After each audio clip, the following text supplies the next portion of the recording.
The sunlight filtered gently through the trees lining the quiet road as Charles and Loretta Gaines drove along their familiar Sunday route. The church service had run a little long that morning, but neither of them minded. Loretta had been particularly moved by the choir's final hymn, His Eyes on the Sparrow. Her voice still hummed the melody softly as she sat in the passenger seat, hands folded over her purse, hat tilted just right. Charles glanced over at her, smiling. At 73, he still admired the way she carried herself with elegance, grace, and a strength that didn't need to be loud. Dressed in his sharp gray suit and polished shoes, he kept his hands firmly on the wheel, maintaining the same cautious, measured driving he'd practiced all his life. They were only 10 minutes from home when it happened. The bright flash of blue and red lights flooded their rearview mirror. Charles slowed the car immediately and pulled over to the side of the road. His pulse quickened not from guilt but from instinct. He taught his son the same thing. When you're black and behind the wheel, especially in the South, you don't argue, you don't question. You comply. Just stay calm, baby, he murmured to Loretta as he turned off the engine. His hands remained on the wheel, fingers spread. Loretta sat up straighter, her eyes scanning the side mirror. We didn't do anything, she said under her breath. Her voice edged with disbelief. 2 officers stepped out of the cruiser. Both were white. One was tall with mirrored sunglasses and a firm jaw, the other younger, almost twitchy in the way he walked. As they approached the car, neither smiled. No one waved or offered a standard good afternoon. Instead, the taller officer barked, "License and registration." Charles nodded, his voice calm. "Yes, sir. My license is in my wallet and the registration is in the glove compartment. May I reach for it?" The younger officer's hand twitched near his belt. Slowly. Loretta flinched as Charles carefully reached toward the glove box. "It's okay," he said softly, as much to himself as to her. He handed the papers to the officer, who barely glanced at them. You folks in a hurry?" the officer asked, tone accusatory. "No, sir," Charles replied. "We're just heading home from church." You know you rolled through a stop?" "Sign back there?" the younger cop added. Charles blinked. "I didn't see a stop sign, but if I missed it, don't get smart with me," the officer snapped. "Step out of the car?" Charles hesitated. He wasn't resisting, just confused. "I'm not arguing, officer. Now!" the younger cop yelled, yanking the door open. Charles carefully stepped out, raising his hand slightly. The officer immediately turned him toward the car and began patting him down. Pressing his palms roughly along Charles's chest and sides, Loretta gasped. "Excuse me, that's not necessary. Stay quiet, ma'am," the older officer snapped. "You'll get your turn." Charles was now being treated like a suspect. No Miranda rights, no explanation, just assumption. Loretta's heart pounded as she watched her husband being searched like a criminal.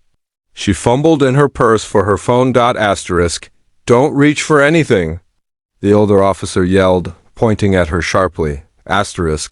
She tried to say, but the fear had already thickened the air. Charles stood frozen beside the car, the gravel beneath his shoes crunching as he shifted his weight. His hands were still raised slightly, a silent sign of submission, while the officer continued pacing in front of him like a predator circling prey. Loretta, now seated on the curb with the sun beating down on her Sunday dress, tried to keep her composure, but the shock was settling deep into her chest. She had never felt so exposed. The younger cop had started searching the inside of their car, opening compartments, flipping through their glove box, and tossing aside her Bible like it was trash. "You can't do that without a warrant," Charles finally said, his voice low but steady. "You're not in any position to tell me what I can or can't do." The officer snapped, not even glancing at him. Loretta clutched her purse tightly to her chest. "This isn't right. We've done nothing wrong." The older officer turned to her. "Didn't I tell you to stay quiet?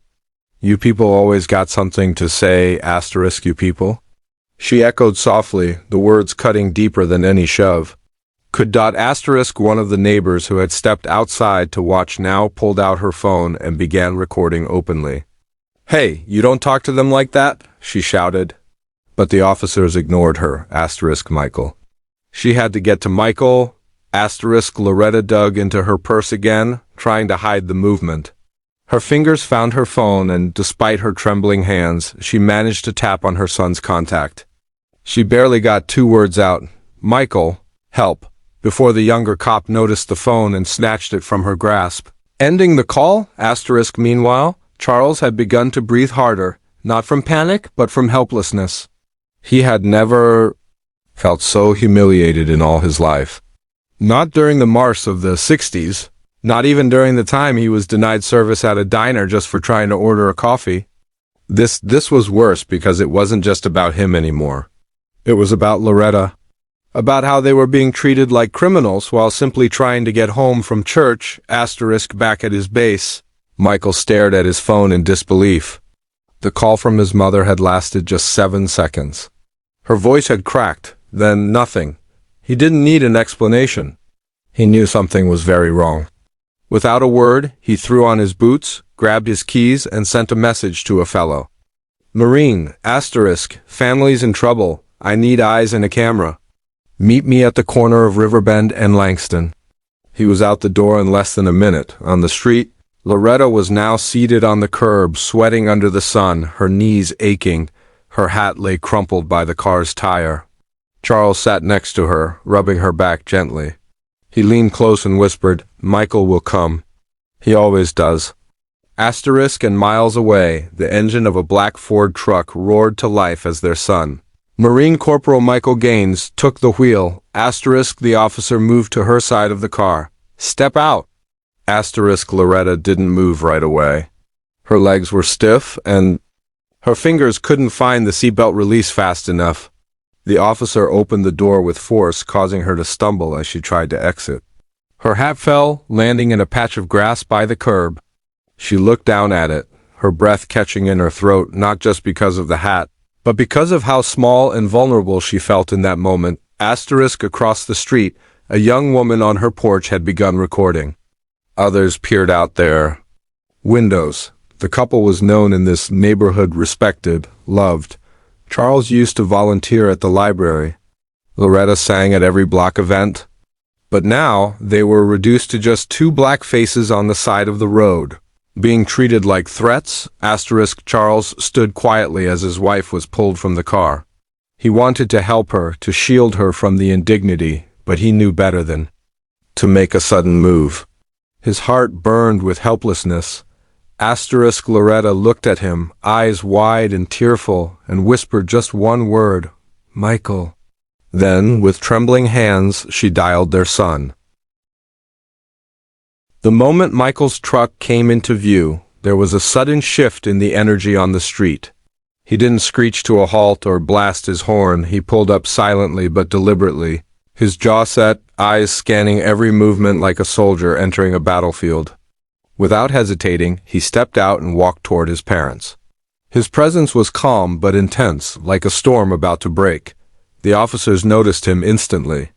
The younger one reached for his belt again. "Sir, stay back," he warned. Michael's gaze didn't waver. He stopped only when he stood between the officers and his parents, lowering himself to one knee next to Loretta.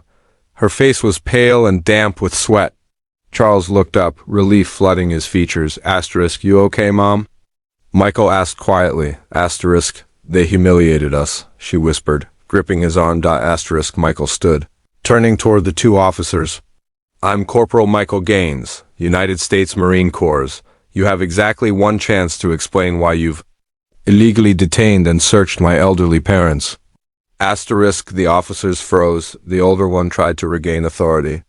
"They were acting suspicious. We had probable cause." Asterisk probable cause? Michael interrupted. "Because they were coming from church? Because they drive a 10-year-old sedan? Because their skin doesn't match the houses around here?" Asterisk the younger cop stepped forward. "You're interfering with an investigation." Asterisk, "No, I'm ending one," Michael replied, his voice low and firm. "You've got cameras recording." You now civilians and Marines, backup's on the way. Asterisk just then another vehicle arrived. Not a cruiser, but a dark SUV. Out stepped an off-duty JAG lawyer Michael had contacted. And behind him a uniformed military officer holding a body cam and wearing a name badge that made both officers stiffen. He approached quietly, nodding to Michael. Asterisk, the lawyer said, "We'll take it from here." Asterisk, the two officers were pulled aside and questioned. Their demeanor changed instantly from arrogant to defensive. The watching neighbors had grown into a full audience now, phones up, murmuring among themselves. Some clapped quietly as Loretta was helped to her feet by her son. Asterisk, 2 weeks later, the fallout made headlines. The police department suspended both officers. Bodycam footage showed the lack of any legitimate reason for the stop. Public pressure mounted, and the mayor held a press conference, apologizing to the Gaines family. Asterisk, Charles and Loretta received flowers from strangers and letters of support. But for them, the only thing that truly mattered was sitting peacefully on their front porch again. Charles looked out over the lawn and said softly, "There was a time when we had to fight alone." Asterisk, Loretta placed her hand over his. "Not anymore." Asterisk, Michael stood just inside the screen door, arms folded, watching his parents, quiet, ready, always ready.